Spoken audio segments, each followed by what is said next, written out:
Hi, everyone. I'm Liz DeChellis. I'm a partner with Vandermeiden and Makis and a faculty member with T9 Mastered. I'm joined here by my colleague, Lexi Weyrick, who is an attorney adjudicator with Vandermeiden and Makis and also a faculty member with T9 Mastered.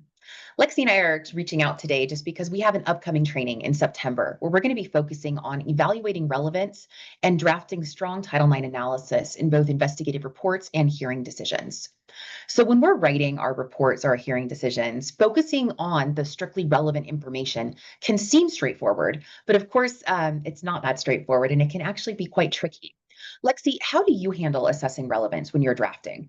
Sure. It's important to distinguish between the different types of information that you receive throughout the course of an investigation.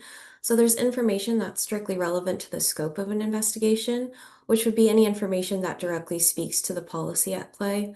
For example, if there's an allegation of unwanted touching, then any information that speaks to the touching itself and whether it was consensual. There's also information that's relevant to the relationship and the background between the parties and information that's relevant to credibility assessments. So, how much weight to give the information that you do receive. And then, of course, there's a lot of information often that is not relevant to be included in the report. And one way you can organize that is include a factual background section.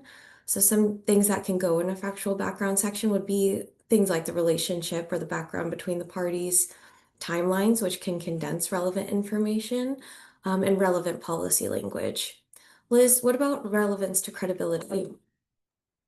Yeah, when I'm thinking about evidence that could speak to the credibility of a party or how much weight to give their statement, I tend to weave that into the evidence section itself. So, just as you talked about unwanted touching, where I'm talking about in the main body of the evidence, where I'm talking about the unwanted touching, I typically will include an introduction paragraph. And that's a good space. When I think about credibility, I often think about witnesses' relationships to the party. So, to include a brief statement about is this party closely aligned with respondent or complainant? Do they consider themselves to be friends? Do they consider themselves to be enemies? That can be helpful information to include so that you have the final decision maker is really able to assess, is this party closely aligned with somebody else? Lexi, I'm curious because sometimes we get information that's really not relevant to scope, background, or credibility. For example, I can think of a case where it's about conflict between two students, and maybe parties are offering their assessment on whether or not the professor in a class they all share is a good professor or not. Do you have concerns if we don't include that because it's not relevant to the scope, the background, or the credibility? If, for example, that doesn't appear in my report, do you have concerns that we might be creating an incomplete report? Not at all. And in fact, it's important not to include those details in the main body of the report or possibly the report at all because you really don't want to confuse the reader. The reader can include the parties who might start focusing on the professor's behavior instead of focusing on the allegations that are in play. And the decision maker, the ultimate decision maker, might be confused about what to focus on or if something was in fact part of the scope but was not listed as part of the scope. And anything we're not including in the report still remains a part of the investigative file. So if there are ever any challenges where a party might say, oh, I said this, don't you have that?